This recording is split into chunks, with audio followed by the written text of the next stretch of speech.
mà làm được những cái communication thì không nhất thiết á, là phải tốn nhiều tiền. Cái điểm khác biệt lớn nhất á, anh thấy đó là cái sự gọi là một cái real time về mặt optimization cũng như là về mặt learning. Thì thực ra anh có thể biết được là cái người đó có thể tương tác với cái quảng cáo của mình như thế nào, cái quảng cáo nào nó perform tốt nhất. Chào mừng bạn đến với mùa đầu tiên của Young Marketer Podcast Back to Fundamental, với những câu chuyện làm nghề thực từ những marketer trẻ đi kèm những bài học đắt giá. Đây là một sáng kiến đến từ Young Marketers, một hành trình ươm mầm những lãnh đạo marketing tương lai, hiểu nghề, tử tế và dám có trách nhiệm. Xin chào các bạn, đây là Young Marketer Podcast và mình là Thiên Vân, là host của chủ đề ngày hôm nay, Brand Communication. Thì để khám phá chủ đề ngày hôm nay Brand Communication thì chúng mình đã rất vinh hạnh được mời tới đây hai khách mời đặc biệt của chúng ta, cũng như là hai người anh thân thiết, anh Lê Hoàng Thạch, founder cũng như là CEO của công ty Voice FM. Và chúng ta có anh Nguyễn Trần Trọng Thuyết, hiện đang làm Brand Manager của thương hiệu Revive. Về anh Nguyễn Trần Trọng Thuyết, anh hiện đang làm Brand Manager phụ trách ngành hàng Sport Drink của Suntory PepsiCo. Trước đây anh làm marketing ở brand Pepsi, sau đó làm branding và communication ở ứng dụng Gojek. Về Innovation Brand Manager tại Vinasoy trước khi anh quay trở lại Suntory PepsiCo để làm ngành hàng Sport Drink ở Revive. Về anh Lê Hoàng Thạch, anh Lê Hoàng Thạch là CEO của Voice FM, ứng dụng sách nói, podcast chất lượng cao. Anh có gần 10 năm kinh nghiệm đa dạng từ các tập đoàn trong nước như Masan, quốc tế như Unilever và hiện tại đang điều hành một công ty khởi nghiệp công nghệ. Với các nhãn hàng anh từng phụ trách như Vina Cà Phê, Surf, Clemen, Rexona, anh luôn mang lại tăng trưởng ít nhất 2 con số thông qua khả năng quản trị thực dụng cùng chiến lược kinh doanh lấy con người làm trọng tâm. Trong tập podcast ngày hôm nay thì chúng mình sẽ được đi qua 2 chủ đề mà mình nghĩ cũng sẽ rất là thú vị đối với các bạn sinh viên cũng như các bạn first jobber và các bạn marketer xem chương trình. Chủ đề thứ nhất đó là chủ đề về truyền thông tiếp thị cho nhãn hàng để tung ra các sản phẩm mới trong một nhãn hàng mới, cũng như sự khác biệt giữa truyền thông tiếp thị với những nhãn hàng đã có mặt lâu năm trên thị trường. Chủ đề thứ hai mình sẽ đào sâu, đó là câu chuyện sự khác biệt giữa truyền thông tiếp thị giữa các nhãn hàng FMCG cũng như là những các nhãn hàng công nghệ. Vậy thì sự khác biệt nằm ở đâu và đâu sẽ là những cái bài học của cho chúng ta ngày hôm nay? Thì để bắt đầu câu hỏi đầu tiên, em nghĩ là mình sẽ bắt đầu câu hỏi dễ trước. Để tụi em tìm hiểu những cái quan niệm của các anh. Thì trong ngôn ngữ của các bạn trẻ, đặc biệt là những cái bạn sinh viên hoặc là mới đi làm, thì truyền thông tiếp thị thì nó là một cái cụm từ đi chung với nhau, đúng không? Truyền thông tiếp thị là một cụm để miêu tả cái nghề của chúng ta. Nhưng mà thật sự truyền thông và tiếp thị, brand communication và marketing, nó thật sự là hai câu chuyện rất là khác nhau. Vậy thì nó khác nhau ra sao và cái vai trò của brand communication trong marketing là gì? Dạ. Thì ở đây em cũng muốn hỏi ý kiến của anh Thuyết trước đi, là một người đã dành rất là nhiều thời gian cho các nhãn hàng nhiều năm ở trên thị trường. Ok, thì thật ra đúng là trong ngôn ngữ của các bạn trẻ thì mình hay dùng cái từ gọi là marketing and communication, thậm chí là marketing communication chung một cụm luôn, tức là tiếp thị và truyền thông thường đi chung với nhau. Thì đúng, thực ra thì mình không nghĩ nó có cái sự khác nhau, mà thực ra thì communication là một cái phần gọi là phần nổi của cái tảng băng của cái marketing. Thì khi mà mình tìm được insight, mình develop được một cái sản phẩm, một cái product, thì làm sao để mà người tiêu dùng người ta biết tới, người ta cảm nhận được cái sản phẩm đó mà người ta dẫn tới cái hành vi mua hàng, thì lúc đó là cái vai trò của truyền thông nó ra. Thì thực ra thì truyền thông nó nổi nhất cũng là rất là dễ hiểu thôi, tại nghĩ có 3 lý do. Thứ nhất thì nó là một cái phần gọi là chiếm nhiều ngân sách nhất trong cái hoạt động marketing. Thì trong marketing thì chắc chắn là cái phần ngân sách dành cho media, dành cho truyền thông lúc nào cũng sẽ được ưu tiên nhất. Thì nó sẽ chiếm đâu đó rất là nhiều tiền. Thì ngoài những thứ mà nhiều tiền chắc nó sẽ là rất là quan trọng. Cái thứ hai là nó có nó quyết định cái sức mạnh của thương hiệu, và nó là cái điểm chạm trực tiếp tới hàng triệu người tiêu dùng ngoài kia. Thì cái gì mà khi mà nó càng chạm tới càng nhiều người thì nó là càng quan trọng. Nên đó là lý do chúng ta hay coi cái đó, phần bề nổi đó là rất là quan trọng. Và cái thứ ba thì có thể không phải là một cái ý quá khác biệt, nhưng mà nó là một cái phần mang tính tương đối là chuyên biệt. Nên vì thế đôi khi chúng ta cần một cái bộ phận rất là chuyên biệt là những agency, những cái production house rất là đặc biệt để mà phục vụ cho công tác communication này. Trong marketing thì những cái mảng khác có thể sẽ không cần những cái phần chuyên biệt như vậy. Thì mà những cái phần chuyên biệt này thì nó lại là nó tạo nên một cái bề nổi mà khiến cho các bạn trẻ nhìn vào đó và cảm thấy được về marketing. Thì anh nghĩ đó là 3 cái lý do. Nhìn vô cái lý do đầu tiên của anh, truyền thông là một cái một cái công tác đốt tiền ở trong marketing. Thì em cũng muốn hỏi anh Thạch, thực sự là ở những nơi làm những cái thương hiệu mới, cái truyền thông có phải là một cái nơi đốt nhiều tiền tới như vậy không? và vai trò thực sự của nó là gì? Thật ra là nếu mà nói về cái chuyện là những cái công ty startup á, thì có, đối với anh á, thì thật ra marketing nó có rất là nhiều những cái khía cạnh khác nhau và nó có rất là nhiều mảng khác nhau. Tuy nhiên á, là để cho các bạn dễ hiểu và dễ hình dung á, thì nó sẽ có hai cái mảng. Cái mảng thứ nhất á, là cái mảng thì mình hay gọi là truyền thông á, thì nó là communication. Tuy nhiên á, nó sẽ còn một cái mảng thứ hai nữa và nó sẽ đặc biệt quan trọng đối với những cái liên quan tới ứng dụng công nghệ, đó là cái mảng performance marketing hay còn gọi là marketing chuyển đổi. Thì với hai cái lĩnh vực này thì nó sẽ rất là khác nhau. Ví dụ như ngày xưa mà anh làm ở FMCG á, thì người ta sẽ đề cao vai trò của người ta sẽ dành nhiều ngân sách hơn cho cái phần communication, cái phần truyền thông, bởi vì á, là lúc đó những cái nhãn hàng đó là những cái nhãn hàng mà nó đã có được một cái độ nhận biết nhất định rồi, thì cái câu chuyện của người ta là người ta sẽ càng ngày nó càng giới thiệu những cái khía cạnh mới của cái nhãn hàng đó, và cái câu chuyện lúc đó là cái câu chuyện tạo nên cái sự quen thuộc đối với khách hàng. Tuy nhiên á, là với những cái nhãn hàng mới, ví dụ như là khi mà anh chuyển qua anh làm Voice FM á, thì cái chuyện performance marketing, cái marketing chuyển đổi thì nó sẽ là càng quan trọng hơn. Lý do á, là bởi vì với performance marketing em có thể theo dõi được cái chuyện là khi mà em bỏ một đồng tiền ra, em có thể thu lại được bao nhiêu đồng tiền. Thì tiếng Anh nó gọi là ROI, Return on Investment á. Thì như vậy á, cái lúc đó cái hiệu quả kinh doanh nó mới được trở nên là em có thể đo lường được rất tốt. Bởi vì đối với những cái công ty công nghệ mới, đương nhiên là những công ty công nghệ mà gọi là startup nha, còn những cái mà gọi là super app hay là những cái app mà nó đã quá là nổi ở trên thị trường rồi thì chắc chắn là họ sẽ có ngân sách. Nhưng mà với những công ty khởi nghiệp thì cái chuyện mà sử dụng ngân sách nó phải thực sự là cẩn thận, cho nên cái chuyện performance marketing là một cái chuyện là sẽ được đề cao hơn. Cho nên là nếu mà nói là gọi là đốt tiền thì thật ra anh nghĩ nó cũng không có phải là gọi là đốt tiền đâu, mà quan trọng là KPI và cái objective, cái mục tiêu của cái việc kinh doanh của em là gì. Thì cái chuyện mà em sử dụng ngân sách nó có thể đáp ứng được cái phần KPI đó hay không, thì lúc đó nó mới có thể gọi là em đầu tư cho cái hiệu quả, cho cái mục tiêu mà em mong muốn. Chứ còn thật ra khi nào mà em không đạt được cái hiệu quả em mong muốn nhưng mà em vẫn tốn tiền thì cái đó mới gọi là đốt tiền. Anh Thạch, em thì đúng là có cái đối với app hay là những cái gọi là tech based business á, thì mình có phần performance marketing. Nhưng mà theo quan điểm của em á, thì không biết đúng thì anh nghĩ sao, nhưng mà nếu mà performance marketing cũng gọi là một phần của communication. Tại vì thật ra chúng ta cũng phải có một cái phần, cũng có creative để anh chạy, đúng không? Sau đó anh cũng phải có về mặt media. Thì khi mà media và cộng creative thì đúng là cái cách vận hành nó sẽ khác với cái truyền thống là build awareness cái kiểu. Nhưng mà đối với em thì em nghĩ somehow nó vẫn là một cái phần gọi là communication.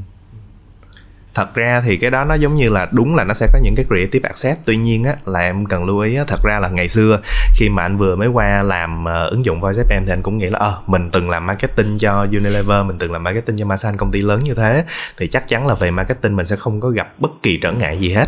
Nhưng mà á, khi mà bắt đầu tay vô làm rồi thì mới thấy thực sự là cái performance marketing, cái chuyện mà marketing chuyển đổi đó, nó cần những cái kỹ năng rất khác, nó cần những cái kiến thức rất khác, và những cái công cụ mà em ứng dụng vô nó cũng rất là khác.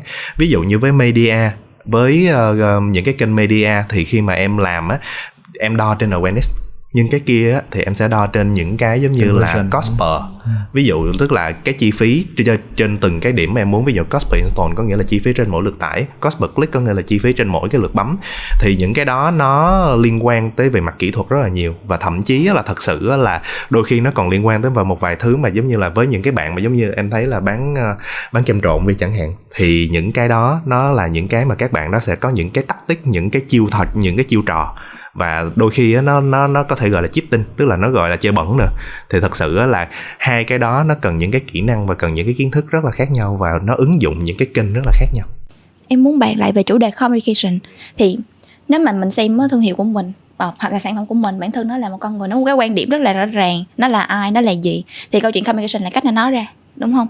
Thì either là nó là truyền thông theo kiểu thương hiệu như là cách mình vẫn đang thấy, hay là câu chuyện performance, thì bản thân nó có phải đều thay đổi một cái nhận định gì đó bên trong người dùng về cái thương hiệu của anh hay không. Ví dụ thương hiệu của anh Thuyết, một cái case nào đó mà anh Thuyết sẽ share cho sau đây, em muốn anh share thử thương hiệu Pepsi. Thì một cái perception mà thương hiệu Pepsi đã thay đổi trong một cái chiến dịch đã làm, hay là câu chuyện của anh Thạch trong Voice FM thì một cái perception mà những cái chiến dịch performance của anh cũng phải có thay đổi cái gì đó bên trong người dùng để mà họ có thể tải, để họ có thể download về và họ sử dụng chứ, đúng không? Thì nếu mà là thay đổi perception thì em nghĩ đó là câu chuyện của truyền thông. Ok, đối với anh á thì thật ra là nếu mà gọi là perception, nhận định á, nếu mà gọi là về nhận định á thì anh không nghĩ, đối với anh thì anh lại không có nghĩ là những cái gì mình làm nó có thể thay đổi cái nhận định của người dùng. Anh có một cái quan điểm của anh nha, tại vì thật ra thì anh nghĩ là với marketing thì nó sẽ có rất là nhiều những cái quan điểm khác nhau. Đối với anh á thì anh thấy á là công việc của marketing, công việc của truyền thông á là giới thiệu những cái thông tin mới, và dựa trên những cái thông tin mới đó, người dùng người ta sẽ tự đưa ra quyết định của người ta. Ví dụ như đối với Voice FM, thì Voice FM trước đây á là khi mà xuất hiện trên thị trường thì đó là ngành hàng sách nói và podcast, ngành hàng audio content. Thì cái ngành hàng đó nó là một cái ngành hàng khá là mới đối với khách hàng đại chúng. Thì đương nhiên rồi, tại vì á, thật ra là trước đây sách nói nó chỉ dành cho một cái đối tượng khách hàng là người khiếm thị thôi. Còn sau này á, thì nó dành cho hai đối tượng khách hàng tiếp theo á, là thứ nhất á, là người bận, thứ hai là người lười. Thì giữa hai cái đối tượng khách hàng đó thì mình sẽ có thể giới thiệu cái benefit, cái lợi ích của cái ngành hàng này cho người ta. Thì khi mà cái thời điểm ban đầu khi mà anh vừa mới ra thị trường thì anh chỉ giới thiệu một cái câu chuyện là bạn có thể tận dụng những cái khoảng thời gian chết, ví dụ như là khi đang lái xe, khi đang chạy bộ, khi chuẩn bị chìm vào giấc ngủ, thì bạn có thể tận dụng những cái khoảng thời gian đó để đọc sách thông qua đôi tai. Bạn có thể tận dụng những cái khoảng thời gian đó để trau dồi kiến thức cho bản thân mình. Thì khi mà giới thiệu ra những cái lợi ích như vậy thì đó là một cái thông tin mới đối với người dùng. Và cái câu chuyện của với anh á là anh đem những cái thông tin đó tới đúng người cần. Ví dụ như anh nói rồi, ok, những cái người nào thường là ai là người lười, ai là người bận, thì thông thường nó sẽ có một cái độ tuổi, nó sẽ có một cái profile nhất định, nó có một cái gọi là lý lịch nhất định đó. Thì mình chỉ cần đem đúng cái thông điệp đó đến với đúng cái đối tượng người dùng đó, thì trên những cái thông tin mới đó người ta sẽ cân nhắc và người ta đưa ra quyết định. Thì đối với anh là nó là như vậy. Còn thật ra thì đúng là sẽ có những cái chiến dịch marketing, chiến dịch truyền thông, chiến dịch communication nó có thể thay đổi nhận thức người dùng. Tuy nhiên thì anh nghĩ là nó sẽ ở một cái tầm nhất định. Còn đối với những cái mà gọi là điểm chạm bình thường, những cái hoạt động bình thường của marketing, của những cái ứng dụng nhỏ, của những công ty nhỏ, của những cái chiến dịch nhỏ, campaign nhỏ, thì anh nghĩ là nó chỉ đơn giản là giới thiệu một cái thông tin nghe nó hợp lý, và đưa cái thông tin đó đến với đúng đối tượng người dùng mà người ta có nhu cầu, người ta có hứng thú với cái thông điệp đó, và người ta sẽ tự đưa ra quyết định. Chứ rất khó để mà mình có thể thay đổi một cái nhận định gì đó của người ta. Rồi nó sẽ cần, thật ra là không phải là không thể nha, khó thôi chứ không phải không thể, nhưng nó sẽ cần rất là nhiều thời gian và công sức. Thật ra ở đây thì nghe anh Thạch chia sẻ xong em thấy là đúng là một cái sản phẩm mới, một thương hiệu mới, thì cái nhiệm vụ đầu tiên của truyền thông đó là phải giới thiệu được. Đúng rồi. Thật ra nó cũng có thay đổi cái gì đó trong em á. Em biết bây giờ là có sách nói cho người bận, có sách nói cho người lười, thì đó cũng là một cái perception đã thay đổi. Thì nếu mà nói là có thay đổi thì anh nghĩ là nó sẽ thay đổi về ký ức á, tức là hồi trước nó không có những cái thông tin đó, bây giờ nó sẽ có những cái thông tin đó. Thì thật ra anh có đọc một cái quyển sách rồi là How Brands Grow á, thì thật ra là cái nhiệm vụ của cái chuyện mà communication truyền thông á là nó, tiếng Anh nó gọi là build memory structure, tức là nó tạo lên những cái ký ức mới cho người dùng, và dựa trên những cái ký ức đó và người ta sẽ bắt đầu người ta lựa chọn, người ta đưa ra quyết định. Tại vì rõ ràng anh thấy là đôi khi á, là có những cái quan trọng mà chỉ cần được nhớ thôi. Ví dụ ngày xưa có những cái mà bị chửi ầm lên, ví dụ như Kangaroo, máy lọc nước hàng đầu Việt Nam. Nhưng mà bây giờ nếu mà em đi ra ngoài em hỏi là brand máy lọc nước nào bạn biết, người ta sẽ nhớ Kangaroo. Nhưng mà người ta, cái chuyện mà nó gây phiền nhiễu như thế nào trong quá khứ thì gần như người ta đã quên mất rồi. Thì khi mà nói về câu chuyện mà build một cái ký ức, thay đổi một cái gì đó đã tồn tại trong cái ký ức của người ta, hoặc là bỏ thêm một cái gì đó vào trong ký ức của người dùng, thì nó cũng là một cái vấn đề mà rất là nhiều cái nhãn hàng dù là đã rất established như là những cái nhãn hàng Quang Thuyết đang làm, thì những cái câu chuyện gì mà thuộc về ký ức muốn thay đổi nó lại càng khó hơn. Thì anh Thuyết, anh suy nghĩ như thế nào về câu chuyện thay đổi một cái perception nhưng mà đã ở sâu trong ký ức của người dùng? Trước khi trả lời thì anh quay lại câu hỏi trước ha. Thì nếu mà nói mà marketing là một con người đi, đúng thì communication đó là cách mình nói ra, đúng không? Cách cái người đó nói ra. Nhưng mà thực ra thì cái việc mà mình thay đổi một cái perception, một cái thái độ, một cái nhận thức gì đó về cái người đó, nó không chỉ đến từ cái cách mình nói, nó có thể đến từ tất cả mọi thứ. Nó có thể đến từ bộ quần áo, cái xe nó đi cũng đã thể hiện cái đẳng cấp hay cái gì đó rồi, cái tính cách nó luôn rồi. Thì tức là cái bản thân cái sản phẩm, cái bao bì, tất cả mọi thứ, cái lớp áo mình khoác lên cho cái ứng dụng chẳng hạn, những cái icon trong cái ứng dụng nó có thể hiện cái cá tính thế nào, thì nó cũng một phần để có thể help được cái phần perception. Thì thật ra như anh Thạch nói là Nếu mà từ không biết đến biết thì em nghĩ đó cũng là một sự thay đổi về perception rồi. Somehow mình có thể nói như vậy, đúng không? Rồi quay lại câu hỏi thì thực ra thì đúng là trong framework của marketing á, lúc nào nó cũng có một cái framework khi mà mình viết một cái brief về communication. Tức là mình lúc nào cũng phải viết được là hiện tại thì người tiêu dùng đang perceive như thế nào về sản phẩm, về cái brand của mình, và mình muốn, và cái perception đó nó sẽ dẫn tới hành vi như thế nào, và mình sau cái campaign này muốn thay đổi cái gì. Thì dĩ nhiên lúc nào mình sẽ viết những cái thứ rất là đao to búa lớn, đúng không? Như tăng brand love, từ yêu thành ghét, từ ghét thành yêu, tăng 30% người đó. Nhưng mà dĩ nhiên thì giống như anh Thạch nói, thật ra mình rất khó để tạo ra những cái sự thay đổi nó significant. Không có thể là nó cảm thấy nó thân thuộc hơn một tí là đã rất là mừng rồi. Thì đúng là với những cái nhãn hàng đã established, đặc biệt là ví dụ với Pepsi là gần như mình không có, rất ít những cái innovation về mặt product, tức là những thứ tác động trực tiếp tới người tiêu dùng là gần như không có thay đổi. Họ chỉ được cập nhật những cái thông tin mới qua những cái quảng cáo của mình, qua những cái communication của mình thôi. Thì cái việc đó nó là cái điều đó nó làm cho cái communication nó càng trở nên quan trọng hơn rất là nhiều. Thật ra thì thường á, để mà thay đổi perception sẽ rất là khó. Nên thường là mình sẽ, khi mà mình đã chọn được những cái brand mà established á, thì nó phải có cái lý do nào đó, nó phải có một cái nó đã chọn được những cái passion point hoặc là những cái platform nó đủ strong để mà gắn với người tiêu dùng. Thì thường thì nó sẽ rất ít thay đổi, mà nó sẽ tiếp tục nó làm cho cái platform nó trở nên gắn chặt với người tiêu dùng hơn, trở nên mạnh mẽ hơn. Em nghĩ ở đây á, em thấy có 2 cái learning point, là đúng nghĩa là từ 2 cái người làm 2 cái thương hiệu khác nhau. Một cái thương hiệu đang rất là mới, một nhãn hàng startup, và một thương hiệu đã ở lâu trong người dùng.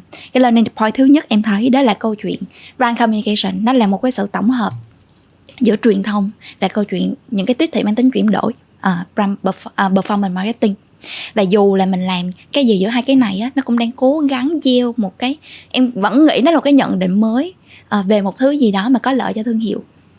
Có thể là nhận định bây giờ đã có sách nói cho chúng tôi những người bận về lười, hay là một cái nhận định thay đổi một cái tiếp tục gọi là gắn chặt, làm mạnh mẽ hơn một cái câu chuyện mà nhãn hàng đã ở trên thị trường lâu năm và họ đang nói để củng cố thêm cái ký ức về thương hiệu.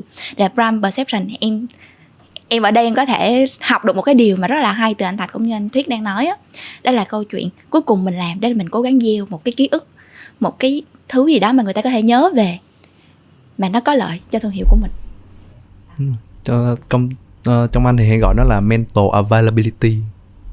Thì một cái sản phẩm mà FMCG thì nó sẽ cần physical và mental availability.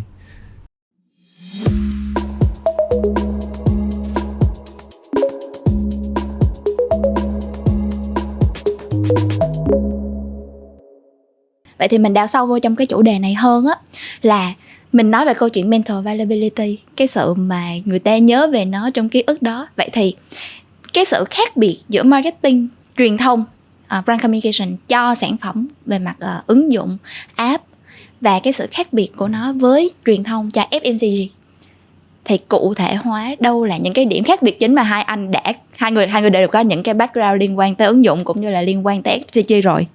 Thì sự khác biệt mà người đã lên lên được trong quá trình làm nghề đó là gì? Ok, thì thật ra lúc mà anh có 1 năm làm ở Gojek, phụ trách về mặt transportation ha, thì thật ra đó là một cái cũng có thể gọi là super app, rồi lúc đó nó cũng chưa có ra nhiều lắm, nhưng mà nó cũng còn là một cái app khá là serving, gọi là multi-purpose cho người tiêu dùng.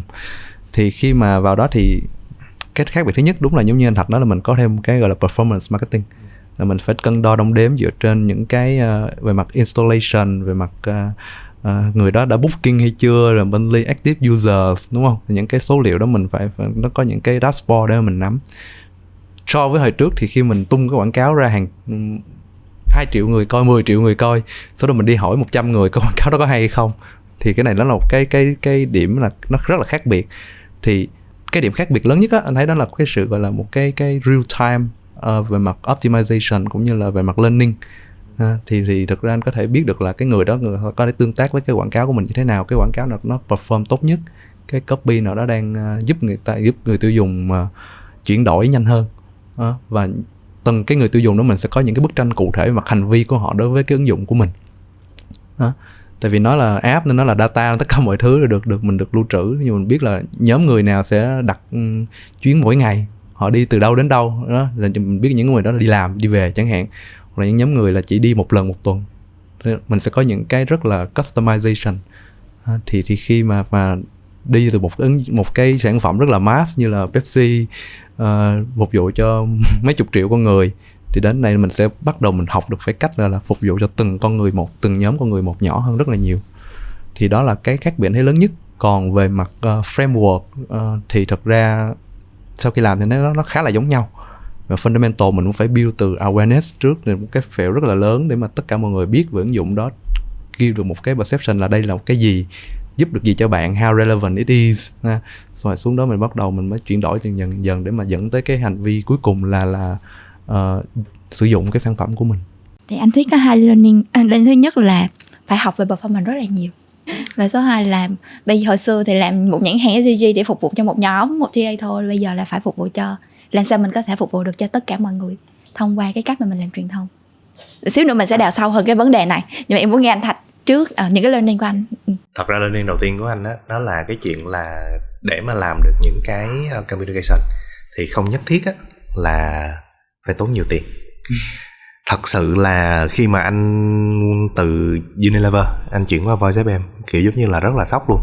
Tại vì từ một cái nhãn hàng, em cứ tưởng tượng đó là hồi đó anh làm, anh có làm một cái category, một cái ngành hàng khá là nhỏ là cái ngành hàng ngăn mùi khử mùi. Thì bản chất là nguyên một cái ngân sách marketing của anh thời điểm đó là nó phải gấp 100 lần cái ngân sách marketing mà anh có khi mà anh chuyển qua Voice FM. Thì như vậy á, lúc đó thì mình sẽ phải đứng giữa cái chuyện lựa chọn là bây giờ mình sẽ tập trung nó ở đâu. Thì như hồi nãy Thuyết có nói á, là cái framework là nó đúng. Framework á, là vẫn là từ awareness cho tới những cái chuyện giống như là quyết định mua hàng hoặc là quyết định tải. Nhưng mà từng cái tầng của cái phễu đó, từng cái tầng của cái framework đó, cái khung sườn đó em sẽ đặt tiền vào đâu. Thì với những cái mà ví dụ như với anh đi, thật ra là bởi vì anh làm startup, anh không có anh không có phòng ban chuyên biệt, cho nên lúc đó anh phải tự chạy ad. Thì khi mà tự chạy ad như vậy á, thì anh có thể học được một cái chuyện là communication có khi á, mình ví dụ như với những cái sản phẩm công nghệ, bởi vì mình có cái sự hỗ trợ của data và dữ liệu, cho nên là em hoàn toàn em có thể làm nhiều thứ cùng một lúc với một cái chi phí nó thật ra là bao nhiêu cũng có thể chạy được, bao nhiêu cũng có thể chạy ad được. Và khi mà chạy như vậy á, thì em vẫn có thể học được cái chuyện là bây giờ em chạy như thế nào là tiết kiệm, em có thể lợi dụng những cái kênh truyền thông của riêng em như thế nào, hoặc là em có thể xây dựng những cái mối quan hệ, hoặc là thậm chí là có những cái chương trình dành cho startup như thế nào để em có những cái chiến dịch communication không đồng. Thì cái đó là cái học cái learning point đầu tiên của anh. Đó là thật sự làm communication nó không phải là cần quá nhiều tiền mới có thể làm được. Tại vì thật ra sau này khi mà anh đã lên điều hành công ty rồi, khi mà anh có đi phỏng vấn một số bạn khi anh cần tuyển marketing á, thì lúc nào mấy bạn nó cũng hay hỏi anh là ngân sách là bao nhiêu. Thì anh mới nói đại một cái ngân sách như vậy, thì mấy bạn đó nói là ngân sách như vậy thì không đủ. Anh nói không, cái ngân sách này anh đã từng làm rồi, anh đã từng trực tiếp anh làm rồi, anh từng trực tiếp anh chạy ad rồi, anh từng trực tiếp làm những cái như là SEO hay là ASO rồi, thì chắc chắn á, là nó làm được, chứ anh không có đưa cho tụi em một cái yêu cầu vô lý. Thì cái đó là learning point đầu tiên. Cái learning point thứ hai á, thì anh nghĩ á, như hồi nãy anh cũng có nói sơ cái phần 1 rồi. Cái learning point thứ hai là ở trong cái thời đại mà tạm gọi là 4.0 đi, thì những cái nó liên quan tới data và dữ liệu thì thật sự nó là một cái sức mạnh rất là khủng khiếp. Và khi mà em hoàn toàn á, lúc đó thì anh mới biết tới một cái câu chuyện đó là đôi khi á, là em tạo ra được một cái gọi là gì, ví dụ như mà em làm một cái clip hoặc là một cái tấm hình hoặc là một cái poster, một cái banner, nó rất là sáng tạo, nó rất là hay, nó rất là cool, nó rất là ngầu, nhưng mà em không có biết cách đẩy nó đúng tới người cần á, là em sẽ không có thể nào mà đạt được hiệu quả hết. Thì cái chuyện á, mà em phải hiểu về data nó trở nên rất là quan trọng. Và thật ra là khi mà em làm nhiều với data rồi nó rất là thú vị. Tại vì em có thể thấy là thật ra nhiều người nghe tới data thì nghĩ kiểu giống như là ăn cắp ăn trộm thông tin cá nhân ấy, nhưng mà thật ra không phải. Nó chỉ là đơn giản là em chia người dùng thành những cái nhóm khác nhau, và em sử dụng cách nào đó để mà em đưa cái thông điệp của em đến với đúng người, đúng nơi thôi. Đúng, thực ra là anh thật là em nhớ tới một cái điểm khác nữa là lúc mà ở app á, thì thực ra có một cái thứ mà mình không làm được ở FMCG, đó là gọi là in-app communication để mà retain user. Đúng rồi. Thì giống như là mình có thể chia người dùng lên những cái nhóm khác nhau, nhưng mà mình có thể biết nhóm đó là đi mỗi ngày, đi làm mỗi ngày, nhóm đó là đi bệnh viện hay là đi công viên chơi cuối tuần chẳng hạn. thì mình hoặc là đi ít đi nhiều gì đấy thì mình sẽ có những cái rất là customized, không chỉ về communication mà còn có về cả voucher, về cách mà mình retain họ. Giống hồi xưa mà giống em làm FMCG, người ta mua chai dầu gội, người ta mua chai lăn nách đi về một cái là không có biết gì hết, không biết là người ta đang sử dụng sản phẩm của mình như thế nào. Nhưng mà với những cái sản phẩm công nghệ á, người ta tải ứng dụng của em về rồi, người ta mua những cái gói của em về rồi, người ta làm cái gì với nó là mình biết hết. Nghe sách nào biết. Đúng rồi, nghe sách nào, bao lâu, tới khi nào, nghe vào thời điểm nào là mình biết hết. Thì lúc đó nó mở ra mình một cái bầu trời mới, nhưng mà đồng thời á, nó cũng đứng trên áp lực, bởi vì mình sẽ cần phải biết là mình làm gì với nó. Tại vì thật ra là em thu thập data là một chuyện, nhưng em làm gì với cái data đó lại là một cái câu chuyện rất là khác. Em muốn bàn thêm về cái tính hiệu quả. Tại nghe anh Thạch có một nói câu là không nhất thiết phải tốn nhiều tiền, đúng không? Vậy thật sự có khi nào những thương hiệu tốn nhiều tiền như những thương hiệu của anh Thuyết làm nè, thì anh có bao giờ nghĩ vào câu chuyện tốn nhiều tiền như thế? Mình có cần phải tốn nhiều tiền như thế hay không? Mình có cách nào có thể thật sự làm nó hiệu quả hơn với truyền thông của mình hay không? Này không biết là may mắn hay không, nhưng mà đúng là khi mà em làm app FMCG đều chưa bị ít tiền anh ạ. Ít hơn hồi xưa thôi. Thì ra thì cũng có nghĩ một vài lần, và thật ra Tiêu Hoang thì chắc là chưa bao giờ nghĩ mình Tiêu Hoang, mà thật ra luôn có một cái tâm thế là mình ít tiền quá. Đó là cái sự thật trong những cái công ty FMCG. Thì anh thì đến cái giai đoạn gọi là có nhiêu dùng nhiêu rồi. Nên là mình biết đủ chừng mực rồi, nên mình có thể tự gói ghém trong cái ngân sách của mình. Nhưng mà hầu hết các bạn sẽ thấy có cái tâm lý đó là ví dụ như công ty anh thì có một câu chuyện vui đó là khi mọi người được request là làm một cái gì đó thêm thì lúc nào cũng sẽ được câu trả lời là hết tiền. Thì thật ra thì đúng là rất là nhiều ngân sách để dùng cho marketing, dành cho media, để mà vậy như là mình nói là có cái nhãn hàng, những cái nhãn hàng này nó phải phục vụ cho Việt Nam, nói let's say là 90 triệu người đi, thì cũng phải thí dụ như từ 18 tuổi trở lên, rồi từ 18 tới 44 chẳng hạn thôi, cũng phải được reach hết được nhiêu đó, đảm bảo reach hết được nhiêu đó đi, thì cũng phải mấy chục triệu người, đúng không? Thì cái chuyện mà bỏ hàng đóng tiền ra thì đó là cái chuyện hợp lý. Dĩ nhiên thì công ty luôn luôn biết là đó là cái chỗ đó phải tốn rất nhiều tiền, và làm sao để mình hạn chế cái việc gọi là tiêu hoang nhất có thể. Thì nên that's why mà sẽ có những cái bài tập rất là heavy, rất là lớn, để mà dựa trên những cái khoa học của thế giới để mà chứng minh là ok thì mình sẽ bỏ tiền vô những cái kênh nào để là optimal nhất. Rồi là trên mỗi kênh đó thì mình sẽ cần reach bao nhiêu % là đủ. Thì giống như nó có cái lý thuyết là cái risk curve nó lên đó, thì cái return nó sẽ tăng dần, nhưng tới một mức nào nó sẽ đỉnh và nó sẽ bắt đầu giảm dần. Thì làm sao để mình tới cái điểm đỉnh optimal đó thì mình ngừng, mình không có đi xuống để cái phần return on investment đó. Thì dĩ nhiên là có những cái công ty thì ví dụ như một số công ty thì có ngân sách rất là lớn, và nó thực sự là khi mà giống như công ty anh nhìn qua thì thấy là kiểu ngân sách kiểu rất là thèm thuồng luôn á. Giống như bên đây là phải, giống như là công ty anh sẽ có những cái framework rất là chắc chắn là ví dụ với một cái campaign đó, launch đó thì bắt buộc phải là chúng ta chỉ được reach tới 3 cộng, chỉ được reach tới 60% và frequency là 3 cộng trên TV, và trên digital sẽ là bao nhiêu đó % thôi, để mà chúng ta có thể hạn chế cái tiền mức bị waste tốt nhất. Tuy nhiên cái một số ngành hàng khác thì nó dư dả hơn đó, thì nó sẽ ví dụ như nó không còn quan tâm những con số đó luôn, và nó chỉ quan tâm là càng nhiều càng tốt. Thực sự thì hồi xưa cũng đã từng làm một cái lần như vậy rồi, thì cũng thấy hơi hoang thật. khi mà biết tới những cái framework là chúng ta có thể optimize nó đó, thì cũng thấy là đúng hồi xưa hoang thật. Nhưng mà một phần nữa nó cũng là do cái áp lực mình phải deliver nó khác nhau. Ví dụ như là áp lực của anh Thuyết, tại vì anh không thể nào biết được tới người ta tới cửa hàng người ta sẽ mua, là người ta mua xong người ta làm gì, nên câu chuyện mình phải càng ngày càng tăng được cái độ nhận diện cũng như là tăng cái perception của brand hết sức có thể, thì chuyện investing là hợp lý.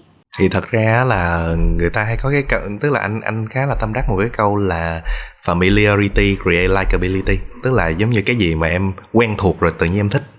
Thì với những cái nhãn hàng mà FMCG á, thì cái cách mà họ tiếp cận á, thì họ sẽ xây dựng những cái câu chuyện như vậy, họ sẽ xây dựng cái độ nhận biết thương hiệu là giống như, tại vì thật ra là em cứ tưởng tượng là khi mà em đi muốn mua dầu gội hoặc là em muốn mua sữa rửa mặt chẳng hạn, em cứ nghĩ tới top of mind, em cứ nghĩ tới cái lựa chọn đầu tiên của em, ví dụ như sữa rửa mặt Pond, rồi ví dụ như là dầu gội Clear, thì tự nhiên là em ra đó em sẽ đi tìm những cái chỗ đó, kiểu như là second of mind. Những cái thương hiệu nào từ vị xếp hạng 2, hạng 3 là coi như không có luôn, coi như không tồn tại. Thì với một cái áp lực như vậy thì đúng là họ sẽ phải phủ những cái về media rất là nhiều. Tuy nhiên á, thì và bản chất á, mỗi ngành hàng á, nó sẽ có cái độ lớn nhất định. Ví dụ như là cái ngành hàng đó nó trị giá bao nhiêu đó thì cái ngân sách nó sẽ phải bao nhiêu đó. Còn ví dụ như ngành hàng đó nó nhỏ hơn thì cái ngân sách nó có thể nhỏ hơn. Thì anh nghĩ là nó cũng là cái bài toán tỷ lệ và cái bản chất của từng ngành hàng, mà thật ra là bản chất của từng công ty nó đầu tư vào cái gì nữa. Có những công ty đầu tư vào sản phẩm, có những công ty đầu tư vào truyền thông.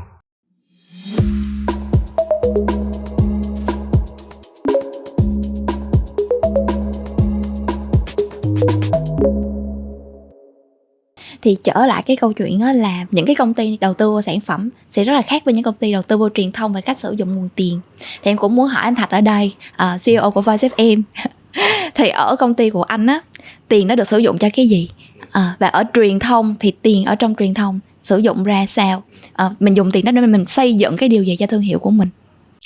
Thật ra là có một cái sự thật mà khi mà anh nói ra thì ai cũng rất là ngạc nhiên hết, là anh bắt đầu tham gia vào điều hành Voice FM là cũng phải gần 3 năm rồi. Thì thật ra là trong hơn 2 năm đầu tiên á, là Voice FM gần như là không có tiêu tiền vào communication và truyền thông, mà tất cả những cái phần mà mình thấy được ở trên truyền thông á, nó đều dựa trên những cái mà mình hay gọi là organic á, những cái kênh tự nhiên, những cái kênh nó tự tới với mình. Ví dụ như là phóng viên thấy mô hình của mình hay, phỏng vấn mình viết một bài. Ví dụ như là phía bên nhà nước người ta thấy là có những cái gọi là gương đổi mới sáng tạo á, thì theo ngôn ngữ của nhà nước mình là như vậy, thì họ cũng sẽ quảng bá cho mình. Hoặc thậm chí là như là có những cái game show truyền hình nó có thể tạo nên những cái độ nhận biết cho mình. Thì tất cả những cái đó nó đều không có tốn tiền. Thì thật ra trong suốt gần 2 năm đầu tiên á, là với Voice FM là gần như không có chi một cái phần ngân sách nào cho phần communication hết. Mà tất cả trong cái khoảng 2 năm đầu tiên á, thì tất cả đều được dồn vào hai thứ. Cái thứ nhất á, là về nội dung, tức là những cái bản quyền sách, những cái sản xuất những cái podcast có những cái nội dung mà nó khớp với những cái sự hứng thú của người dùng. Và cái thứ hai là sản phẩm, mà sản phẩm ở đây cụ thể là cái ứng dụng của mình. Thì phải bảo đảm là nội dung sao cho nó hay và nó có thể là đáp ứng mọi nhu cầu của khách hàng. Tại vì thật ra là nhiều khi mình nghĩ là những cái người đọc sách, nghe sách thì người ta sẽ thích những cái đề tài mà nó cao siêu. Nhưng mà thật ra là ví dụ như với anh đi, anh vẫn có thể đọc những cái cuốn về địa chính trị. Tuy nhiên là anh vẫn thích đọc ngôn tình ba xu mà. Thì cùng một con người đó nhưng mà vẫn có hai sở thích khác nhau, thì mọi sở thích nó đều đáng được tôn trọng. Thì cho nên là cái lượng nội dung của em nó phải thật là nhiều.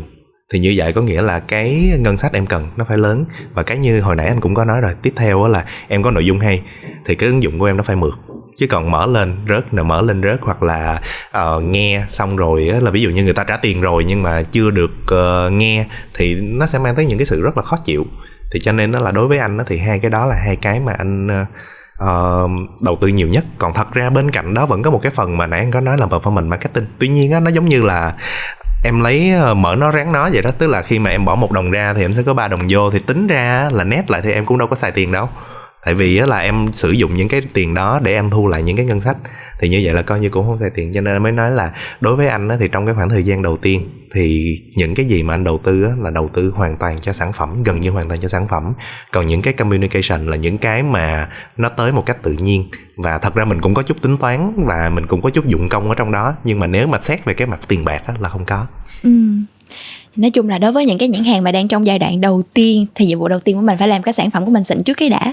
Đúng thì rồi. Khi mà mình đã có một sản phẩm đã rất là tốt rồi thì mình mới kiểu như là tự tin một cách tuyệt đối để mình có thể bắt đầu lan rộng nó ra, làm cho nó quen thuộc hơn, đúng không? Thì cái này cũng là trả lại cái case của anh Thuyết cũng có thể share thêm á, là vậy thì những cái nhãn hàng mà đang rất là có tiếng quen thuộc rồi, mà nếu mà có cách nào mà họ quen thuộc về một thứ mà brand không muốn không? Vậy thì truyền thông sẽ giúp thay đổi như thế nào? Có câu chuyện này anh có thể share ra được về thay đổi một điều ở khách hàng mà có lợi cho thương hiệu chưa? Đúng là thật ra với một cái nhãn hàng mà đã tồn tại trên thị trường rồi á, thì chắc chắn là người tiêu dùng sẽ có một cái nhận thức nhất định. Thì không phải nhận thức đó lúc nào nó cũng sẽ là rất là tích cực, nó cũng sẽ là mang tới lợi ích cho brand. Nói ví dụ như khi mà với Revive chẳng hạn, Revive thì là một cái sản phẩm gọi là thức uống gọi là bù nước, thường là dùng trong vận động, trong thể thao chẳng hạn. Thì cái sản phẩm đó nó chỉ gọi là nó giúp nó perform best khi mà người ta đang phải ở trong một cái tình trạng là gọi là đổ mồ hôi, mệt mỏi rất là nhiều, và khi đó cái vị của sản phẩm nó sẽ trở nên rất là xuất sắc, nên những cái thức uống thần kỳ chẳng hạn. Nhưng mà cái đó mình thấy là ok, cái đó mình đã thắng rồi, mình đã có một cái perception rất là tốt đối với những cái vận động viên đó rồi. Vậy thì nhưng mà mình muốn mở rộng cái ngành hàng này ra, muốn mở rộng cái sản phẩm này ra, mình phải tiếp cận những cái dịp tiêu dùng khác, những cái occasion khác. Thì những cái occasion đó nó lại một cái barrier rất là lớn. Đó là với Revive thì người ta thấy uống lúc bình thường thì nó là cái thứ nước rất là dở. Đó, thì làm sao để mình có thể create một cái perception, một cái communication để mà giúp cho người ta hiểu rằng đâu là những cái dịp mình cần dùng Revive hợp lý nhất.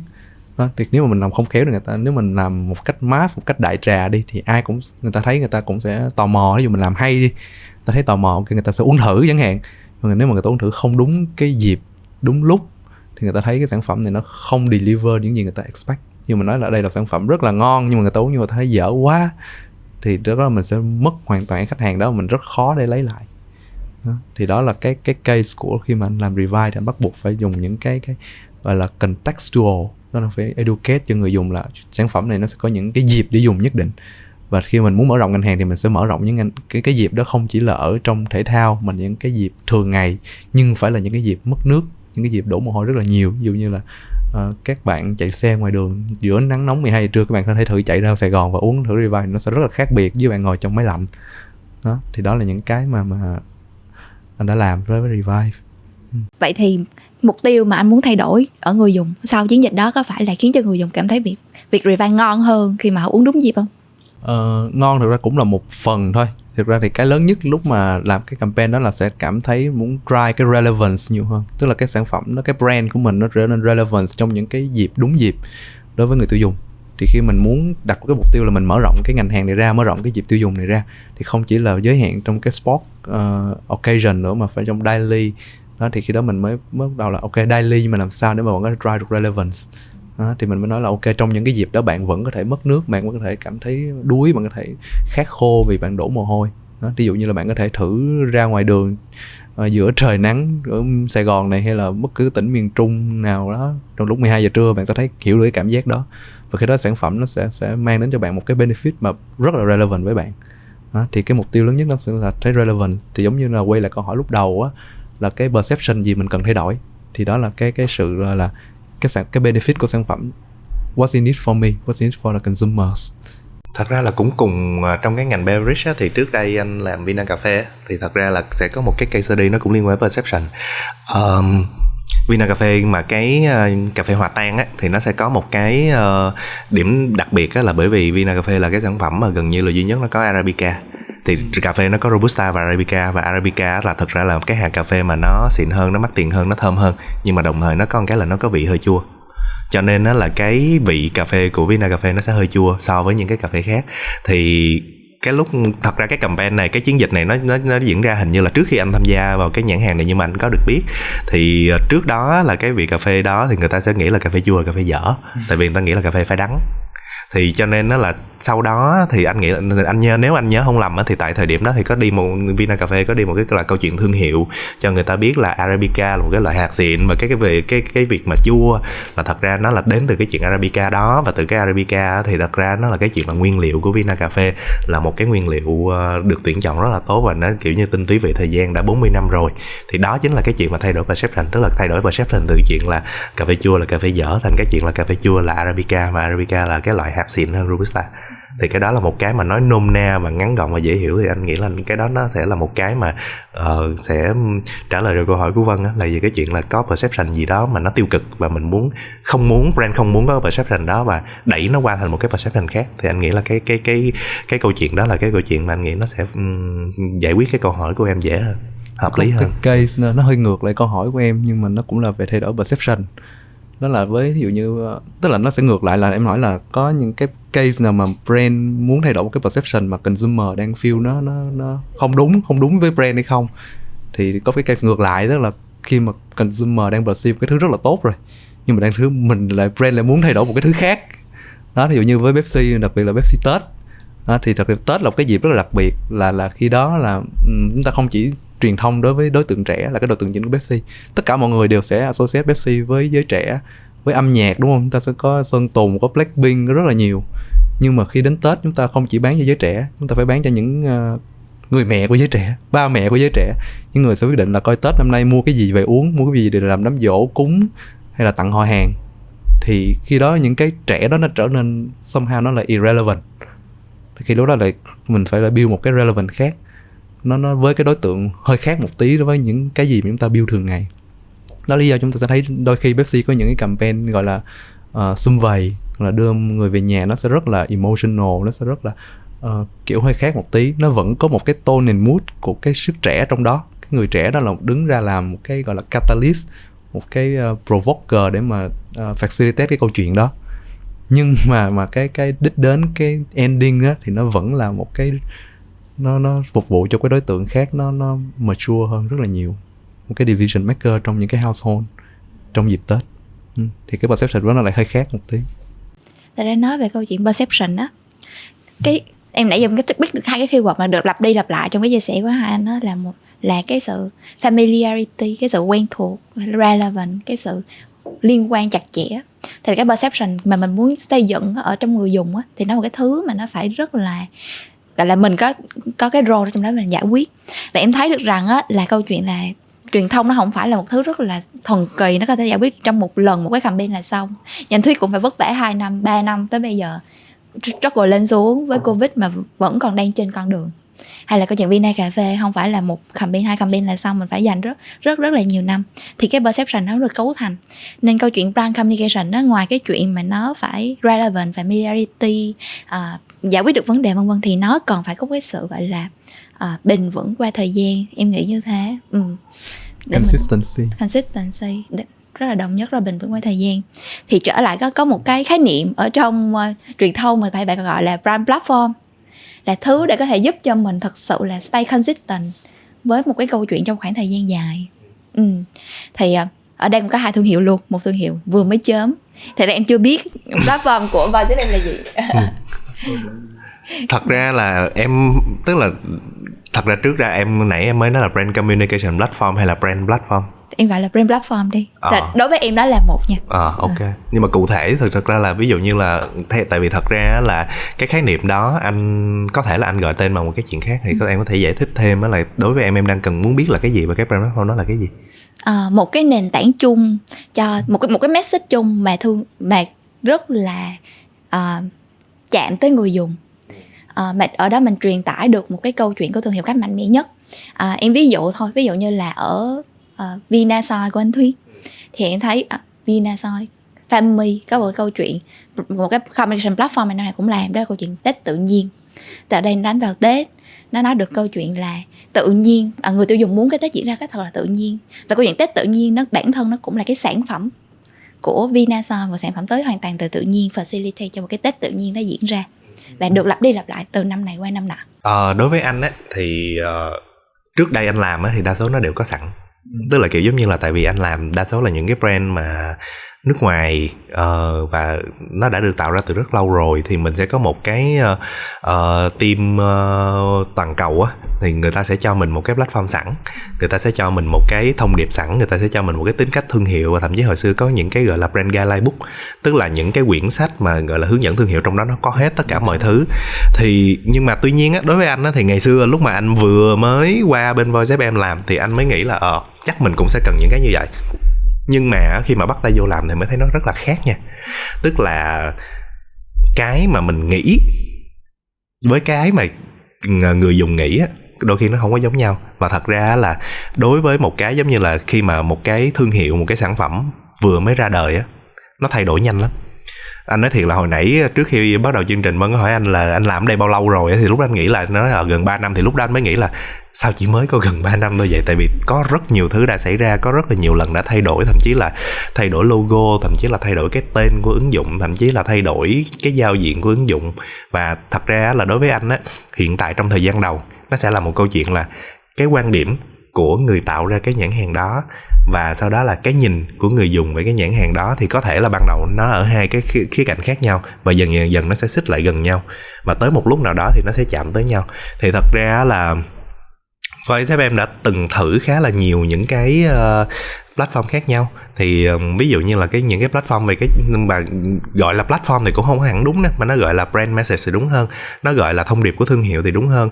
Thì đối với anh thì ban đầu thì anh xây dựng cái thương hiệu này là một cái thương hiệu mà nó có cái availability, tức là nó sẽ có cái sự là em cần cái gì, em cứ muốn nghe cái gì thì cái này có hết. Thì khi mà ban đầu thật ra ban đầu là câu chuyện bản quyền nha. Ban đầu nhất là bản quyền, đó là bây giờ mình làm sách nói có bản quyền 100% bản quyền, đi tới đâu cũng 100% bản quyền, đi tới đâu cũng chúng tôi chống sách bất hợp pháp rồi nào các kiểu. Nhưng mà dần dần sau một cái vài người hỏi, một vài khách hàng thì người ta không có quan tâm lắm. Nói hơi kỳ nhưng thật ra người ta có quan tâm, nhưng mà cái đó không phải là cái lý do hàng đầu để người ta lựa chọn. Thì sau đó thì mới đổi qua một cái câu chuyện là nói về availability, tức là bạn cần cái gì, bạn muốn nghe cái gì là cái ứng dụng này có hết. Thì lúc đó nó xích lại gần hơn một chút xíu. Tuy nhiên nó sẽ có một cái là em sẽ hơi bị mông lung đối với các platform đó. Ví dụ như nãy em có nói là cái chuyện Tết tự nhiên đi, thật ra nó là một cái dịp, nó là một cái key message rất là rõ ràng. Còn cái chuyện mà availability thì thật ra nó giống như nó là một cái bản chất của product, nó là cái thế mạnh của thương hiệu, nó là thế mạnh của sản phẩm.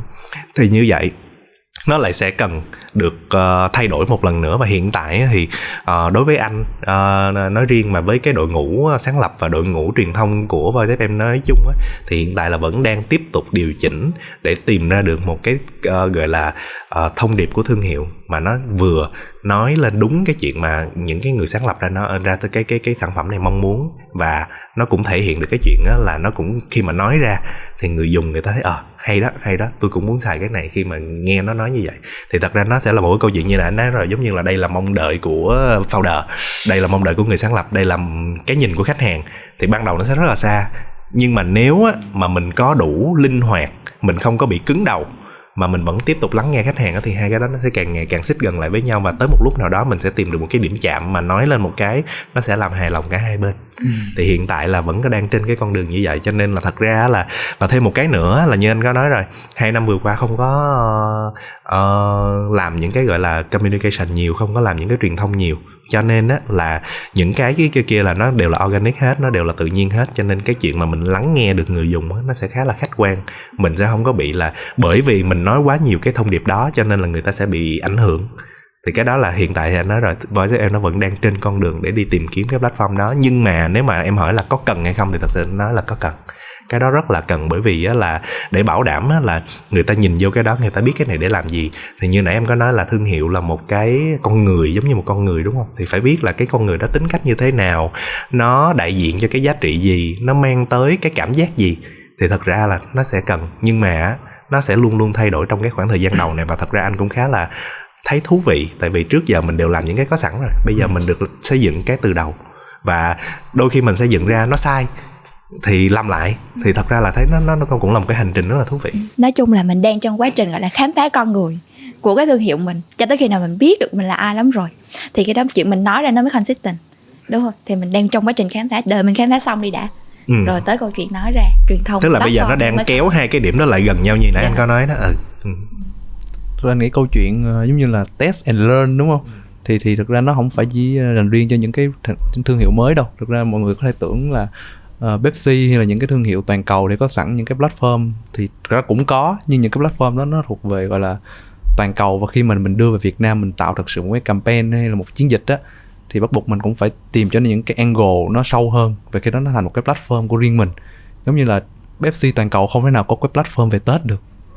Tết là một cái gì đó riêng của Việt Nam, của nước châu Á, thì chúng ta bắt buộc chúng ta phải tìm những cái platform đó. Thì giống như trước đây thì Pepsi rất là thú vị là năm 2014 2015 là Pepsi đi với platform là Tết Reunion, là Tết sum vầy, lúc đó cũng là Tết sum vầy rồi, rất là cảm động. Thì sau đó mình thấy là nó đi xa cái thương hiệu quá, thì chúng ta mới quay lại cái platform là Tết Celebration hoặc là Tết Connection, là những con người là mình connect với nhau trong Tết như thế nào. Thì mình làm được khoảng 3 năm, thì sau đó là mình lại quay về là Tết Reunion một lần nữa. Trong 2 năm gần đây là mình quay lại Tết Reunion, nó y chang những gì mà chúng ta đã từng làm trước đó. Thì cái quá trình test and learn đó thậm chí nó có thể là quay lại những cái cũ đã làm. Và sau đó chúng ta có thể thấy nhận ra là đôi khi những thứ ngày xưa nó có thể không thành công, nhưng bây giờ nó làm lại có thể nó lại thành công hơn ngày xưa thì sao? đó, thì câu chuyện của Pepsi nó cũng là test and learn như vậy. Hoặc là thí dụ như là mình nói là music chẳng hạn, thì Pepsi gắn với music, hay là Revive gắn với câu chuyện là sport hay là active lifestyle, thì nó cũng phải là neo nó lại một tí. Đó, music đó là music gì, đó là thể loại nhạc pop, rock hay cái gì, hay là mình sẽ đi với những hay là ca sĩ hay là người bình thường, đâu là cái platform của mình nó vẫn có cần những cái neo như vậy. Cuối cùng á, sau rất là nhiều sharing của hai anh á, thật ra em vẫn cảm thấy là nó đều gặp nhau tại những điểm rất fundamental. Và cuối cùng là chuyện gì? Thứ nhất là nếu coi brand là một con người, vẫn là câu chuyện đó, thì mình những thương hiệu mới trong cái quá trình mà mình xây dựng sản phẩm, mình xây dựng cái thương hiệu của mình, giống như mình đang tìm ra được cái con người của mình là ai, cái cốt cách của mình là gì, cái mục đích của mình tới cuộc đời này là gì. Thì khi nào mình thật là vững cái căn cơ đó, thì khi đó mình bắt đầu nói ra. Thì nói ra ở đây là communication. Và nói ra bằng cách nào? Mình nói ra bằng cách mình thể hiện quan điểm, mình phải có góc nhìn, mình phải có những cái hành động rất là consistent, đúng không? Và từ lúc này qua lúc khác, để người ta nhìn vô thương hiệu này, xong người ta nói đây là một con người thật sự nó gọi là nhất quán qua thời gian. Thì đó là câu chuyện của platform. Ví dụ như con người của Pepsi sẽ thể hiện mình như thế nào trong Tết, thì đó chính là cái communication platform của Pepsi ở trong Tết. Thì đây em thấy là đó cuối cùng nó cũng tụ chung lại trong những điều rất là fundamental của marketing. Thì em nghĩ là nãy giờ em đã đi qua khá là nhiều, 3 cái chủ đề chính. Em nghĩ là 3 chủ đề chính. Thứ nhất là cũng được nghe hai anh chia sẻ về câu chuyện của vai trò của truyền thông trong tiếp thị, brand communication trong marketing. Thứ hai đó là em cũng đã được khám phá qua cái câu chuyện của truyền thông ở trong FMCG và truyền thông trong các ứng dụng. Thật sự có những điều gì cần lưu ý, những cái gì cần phải học để có kinh nghiệm. Thật sự rất là nhiều thứ. Cái thứ ba mà em thấy đó là câu chuyện của, thật ra brand communication platform hay brand platform, nó là một cái thứ nó nên có, nó cần có, nhưng mà nó chỉ có khi mà mình đã thật sự rất là vững về cái thương hiệu của mình là gì, là ai, về sản phẩm nó thật sự đã settle down rồi, thì cái platform nó bắt đầu, nó mới được xây dựng và hình thành qua 5 tháng, truyền thông qua 5 tháng.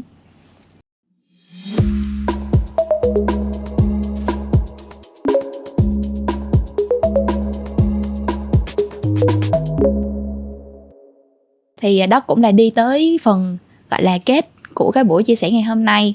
Thì trước khi mà mình thật sự gọi là kết thúc chương trình, thì chúng ta có vài câu hỏi mà nó gọi là cho chương trình sống động lên trở lại nè mọi người. Chương trình nãy giờ bắt đầu trùng xuống về những cái learning của marketing. Vậy thì câu hỏi số 1 mà cũng muốn nghe câu chuyện đó là, ngoài những cái dự án mà nó có những cái giải thưởng, sự thành công và business vân vân, vậy thì ở đâu là cái dự án hoặc là đâu là một cái gì đó mà người đã làm trong marketing mà nó có ý nghĩa thật sự với cá nhân của mình, mà nó khiến cho mình giữ cái đam mê, khiến cho mình muốn làm cái nghề này hoài? Cá nhân anh thì có 2 cái dự án mà anh đối với anh có đặc biệt có ý nghĩa.อย่างthứ nhất là một cái giảng của Pepsi Music năm 2018. Thì cái ý nghĩa nhất với anh là cái bài hát đó nó vẫn được, bây giờ người ta vẫn được hát, và thậm chí nó có cái giải thưởng âm nhạc cho cái bài hát đó nữa. Thì tức là ước mơ thầm kín của anh là được làm nghệ thuật. Đó, nên những cái về giải thưởng mà không phải marketing, giải thưởng nghệ thuật đó, đối với anh có ý nghĩa rất cá nhân rất là lớn. Thì cái bài hát đó nó cũng có một số giải thưởng liên quan riêng cho bài hát đó thôi. Cái chiến dịch thứ hai đó là cái Pepsi tôi yêu người Việt Nam. Thì hôm trước là anh lên đọc một cái post trên page thông tin chính phủ á, thì nó liên quan tới biển đảo cái kiểu. Thì rất là nhiều người comment dùng một cái emoji của Pepsi ngày xưa tạo ra để mà support cái tinh thần là tôi yêu Việt Nam.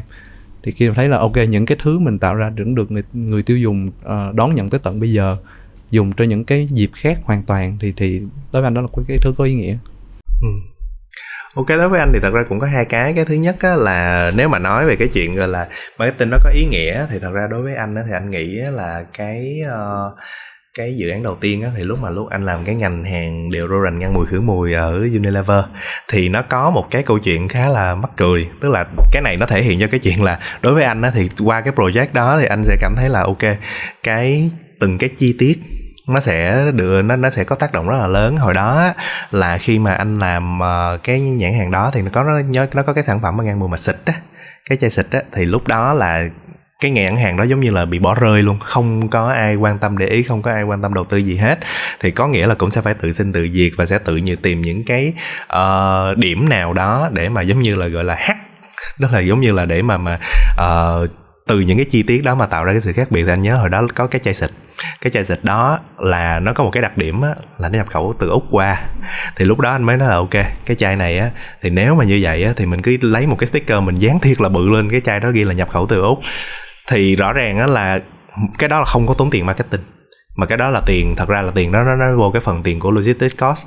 Thì khi mà làm như vậy á, là giống như là cái ngành hàng, nguyên một cái ngành hàng chai xịt đó là thật ra là đâu có tiền để mà làm communication đâu, cho nên là không làm gì hết. Nhưng mà nó tăng một cách khủng khiếp luôn. Thì lúc đó anh mới nghĩ là ok, rõ ràng á là nếu mà mình có đủ tâm của mình đặt vô cái nhãn hàng của mình để mình nhìn nó, để mình coi á, là những đứa con này thật ra nó có những cái điểm gì đẹp mà mọi người bỏ qua. Tại vì thật ra là rõ ràng ok, cái chuyện mà từ Úc đó là ai cũng biết mà.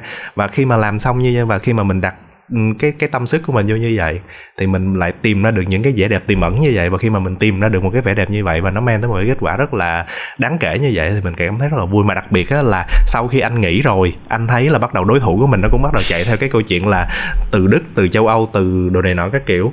Thì thấy là vậy là mình cũng có set ra được một cái, tức là mình là một cái giống như là hình như là đứng hạng 4, hạng 5 gì đó của thị trường, chứ không phải là đứng đầu hay là đứng thứ hai luôn. Tức là một cái thằng rất là nhỏ, khi mà làm thay đổi một cái, nó có thay đổi, nó giống như là gọi là tiếng Anh nó gọi là game changer, tức là người thay đổi cuộc chơi luôn. Thì cái đó là cái dự án thứ nhất. Cái dự án thứ hai á, thì nó cũng không hẳn là một cái dự án mà có một cái hoạt động thôi. Nó là lúc mà anh làm Voice FM mà anh có lên Shark Tank, thì cái lúc đó là thật ra là cái đó là cũng là một cái như là anh có nói em á, là mình phải tìm những cái khía cạnh nào mà mình không có tốn tiền nhưng mà mình sẽ vẫn mang tới cái hiệu quả truyền thông. Thì cái việc mà khi mà lên Shark Tank như vậy thì nó mang tới cho anh một cái câu chuyện nữa là bên cạnh là những cái mơ mộng, những cái sáng tạo, thì những cái nhìn thực dụng, những cái sự chuẩn bị kỹ lưỡng, nó sẽ mang tới rất là nhiều những cái lợi ích cho mình. Thì thật ra khi mà anh lên Shark Tank thì trước khi lên á là anh đã có là bây giờ dự tính là khi mà lên trên đó có những Shark nào, thì nếu mà có những Shark đó thì mình nói những cái gì thì đã chuẩn bị rồi. Và khi mà cái ngày hôm ghi hình á là anh kêu hết công ty lên, mà khi mà ghi hình xong là đi về họp liền á, là nói là 2 tiếng đồng hồ nhưng mà chỉ cắt còn có 10-15 phút thôi. Thì như vậy á, nó sẽ có những cái câu chuyện, những cái thông điệp gì đó mà rất có thể nó gây hại cho mình, thì phải liệt kê ra hết. Và từng cái thông điệp như vậy nếu mà có thì mình sẽ giống như là trả lời đáp trả như thế nào, mình sẽ đi bài như thế nào, mình sẽ làm cái gì để sửa chữa cho những cái đó. Và thực sự là có tới 20 mấy cái viễn cảnh luôn, nhưng mà rốt cuộc nó chọn cái viễn cảnh rich kid. Nó chọn cái viễn cảnh rich kid thì thật ra là cái viễn cảnh đó thì chỉ là màu vàng thôi. Hồi đó anh có code màu là màu xanh là lợi, màu vàng rồi màu cam màu đỏ. Thật ra cái đó nó chỉ là khoảng màu vàng thôi, nhưng mà mình có chuẩn bị trước rồi, cho nên là thật ra lúc đó là có làm rất là nhiều thứ. Là khi mà bắt đầu lên một cái storyline đó, lên một cái thông điệp như vậy, những cái bài báo như vậy, thì bên anh cũng bắt đầu lên những cái bài báo khác, anh cũng bắt đầu đăng bài ở trên trang cá nhân của anh. Thì lúc đó thì nó lại tạo ra được một cái là khá là thú vị, là thông thường á, từng tập thì những cái deal nào, những cái nào mà được chốt á thì nó mới được viral, nó mới được đẩy truyền thông. Nhưng mà đối anh là một cái case, một cái trường hợp mà không có được chốt, nhưng mà cái tập đó là kiểu giống như là rần luôn. Thì anh mới nghĩ là ok, như vậy ngoài bên cạnh những cái mơ mộng á, thì mình vẫn còn phải tập trung những cái chuyện là mình phải rất là thực tế, mình phải tập trung vào những cái mà thực sự là nó mang tới cái lợi ích, và mình phải chuẩn bị rất là kỹ cho những cái chuyện đó. Bởi vì đôi khi là đã lỡ rồi là không có quay lại được. Em thấy đúng là hai cái màu rất là khác nhau giữa hai anh luôn. Một con người hướng tới marketing bởi vì chúng tôi được làm nghệ thuật, còn một con người số đông thấy được thực dụng. Một người thì rất là practical, rất là tính thực tế, ứng dụng rất là cao. Bây giờ mà mọi người cũng có rất là nhiều dự án đó, thì nếu bây giờ được chọn một thứ thôi mà mình có thể quay trở lại để mình làm lại nó, mình có nhiều learning rồi, làm nhiều lắm rồi, thì chọn một thứ để mình quay lại mình làm lại nó tốt hơn, thì cái thứ đó sẽ là cái gì? Ok, thật ra đối với anh thì những cái gì mà anh đã làm rồi thì nó sẽ thể hiện cái con người và cái khả năng của anh trong thời điểm đó. Cho nên thật ra nếu mà nói về cái chuyện mà muốn làm lại thì thật ra cũng không đâu. Tại vì làm lại thì nó sẽ ra một cái hành trình rất khác, một cái nó sẽ có những cái điểm học hỏi rất là khác. Tuy nhiên á, là nếu mà nói á, thì thật ra anh vẫn có một chút xíu tiếc, là tại vì trước khi anh rời Unilever để sang Voice FM thì anh có được chuyển qua nhãn Hazelin và Vaseline. Thì đối với anh á, thật ra anh chỉ làm có 3 tháng, không có kịp làm một cái gì hết. Nhưng mà anh vẫn cảm thấy hai cái nhãn hàng đó là hai cái nhãn hàng rất là thú vị. Về cái chuyện gọi là sản phẩm cũng khá là thú vị, cái câu chuyện về thương hiệu, cái hình ảnh thương hiệu nó cũng rất là thú vị. Nhưng mà đối với anh á thì giống y như cái chuyện mà hồi đó anh làm ngành hàng DO, ngành hàng ngăn mùi khử mùi vậy đó. Nó có những cái beauty, nó có những cái vẻ đẹp mà mọi người chưa có nhận ra, và sau đó là anh nghĩ là nếu mà anh làm á, mà anh đã có những cái dự định rồi, đã có những cái kế hoạch là khi mà mình làm thì Vaseline nó sẽ nên đi như thế nào, Vaseline nó nên đi như thế nào. Nhưng mà có điều là mình rời cuộc chơi quá sớm, cho nên là thật ra mình cũng thấy là cũng hơi tiếc, tại vì thật ra là hai cái thương hiệu đó tới tận bây giờ thì vẫn chưa có thể nào có cái gì đó nó vui nó thú vị để làm. Còn bên phía ngăn mùi khử mùi DO là có rồi, Clement cũng có rồi. Còn hai cái nhãn hàng đó lại là hai cái nhãn hàng mà mình qua tay mình, nhưng mà đó, như anh nói là chưa kịp tăng trưởng hai con số, chưa kịp được tân trang, chưa có được khai phá những cái vẻ đẹp tiềm ẩn, thì cho nên là nhiều cái lúc mình cũng cảm thấy hơi tiếc. Mà thật ra là bản thân anh cũng nghĩ là cái con đường nghề nghiệp của anh đó, nó cũng hay là làm những cái nhãn hàng nhỏ như vậy, và có những cái vẻ đẹp nó tiềm ẩn như vậy, nhưng mà chưa có ai để khai phá để mà mình nhìn thấy được những cái điểm đó, mà mình bắt đầu mình khai thác nó. Thì cho nên anh mới nói tới tận bây giờ anh vẫn cảm thấy rất là tiếc cho hai cái nhãn hàng đó. Anh thấy có điều gì tiếc nuối trong quá trình mình làm nghề không? Tiếc nuối thì chắc chắn là có một số cái campaign, ví dụ như mình thấy là mình lúc đó mình vẫn chưa làm được hết sức mình vì những cái lý do này lý do kia, thì lúc nào cũng sẽ có thôi. Nhưng mà anh giống anh Thạch một cái điểm đầu tiên á, tức là khi mà mình đã vượt qua rồi, đúng nó sẽ thể hiện cái con người mình ở thời điểm đó. Nếu mà cho chọn lại anh sẽ không chọn thay đổi cái gì cả, giống như đây nè, nhất kỳ nhất hội. Tức là mỗi thời mình chỉ có một thứ để mình tập trung thôi, mình sống cho trọn đúng cái khoảnh khắc đó, cái thời điểm đó, thì mình không nên tiếc nuối, nên anh sẽ không chọn là thay đổi cái gì hết. Thế là anh cũng không có làm cái nào mà quá ngắn, thế là thường làm rất là lâu để mà mình có thể ngắm nó và có một cái gì đó cho nó, nên hiện tại thì sẽ không chọn thay đổi gì cả. Vậy hỏi theo tiếp theo đi ha, nếu mà anh được làm CMO của một công ty, một nhãn hàng bất kỳ, thì anh sẽ chọn làm ở đâu, và cái thứ mà anh muốn thay đổi nhất ở công ty đó là gì? Thả anh Thuyết trước đi, tại vì anh Thạch đang là CEO luôn rồi. Hỏi tức ghê, mình đang là CEO cái hỏi mình muốn làm CMO giống như là bị xuống cấp vậy đó.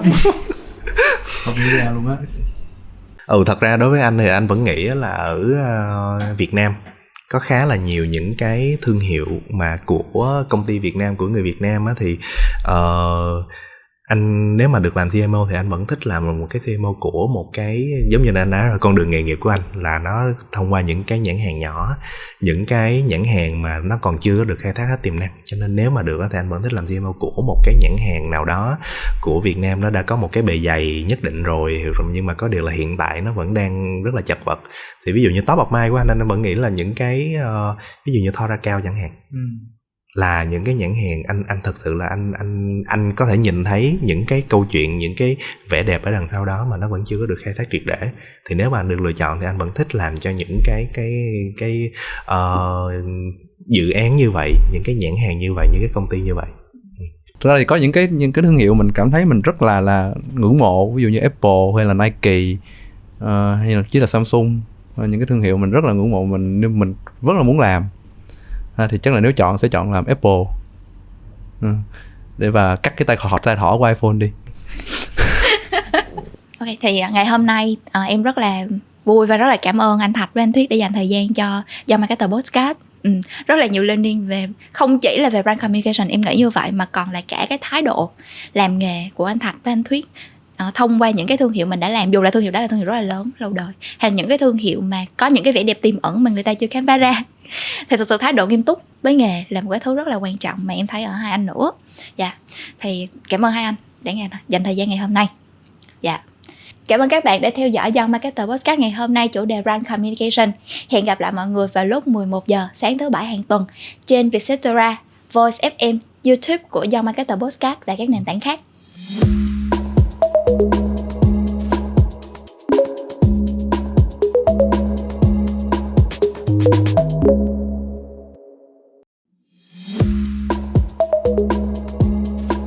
Mong rằng chuỗi podcast này sẽ chạm đến bạn, những người nghiêm túc với nghề marketing, và đặc biệt mỗi ngày vẫn không ngừng tò mò khám phá vẻ đẹp thật sự của nghề.